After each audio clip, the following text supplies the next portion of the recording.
No sé qué pasó, ni cómo lo hiciste, pero me tienes loco alucinando. De la nada llegaste y desapareciste, y en la noche me paso delirando.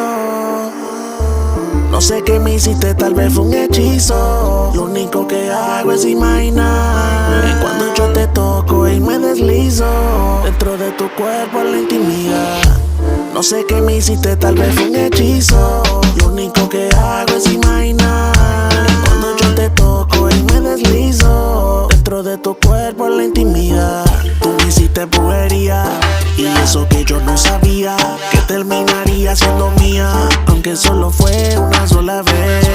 Pude disfrutarme tu desnudez, de mí te trepaba y como te lo disfrutaba, mientras el pelo yo te jalaba. Eso te excita, que no parara, que no me quitara, que le diera como es una bellaquita. Es una pervertida, fresca, sucia de la mente, y no lo tomo a mal porque no somos diferentes. Y ella sabe que yo soy un bellaco, y todo lo que le digo se lo cumplo en el acto sexual.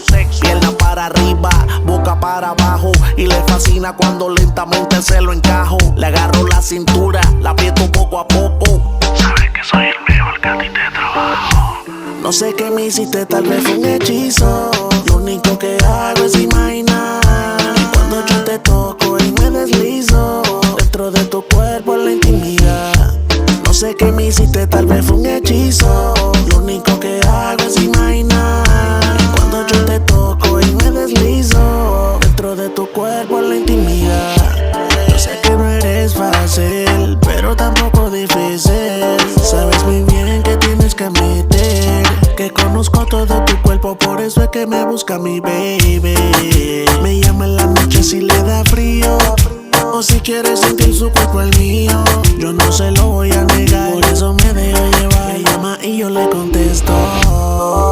Me llama en la noche si le da frío, o si quieres sentir su cuerpo el mío. Yo no se lo voy a negar, por eso me dejo llevar. Me llama y yo le contesto. No sé qué pasó, ni cómo lo hiciste, pero me tienes loco alucinando. De la nada llegaste y desapareciste, y en la noche me paso delirando.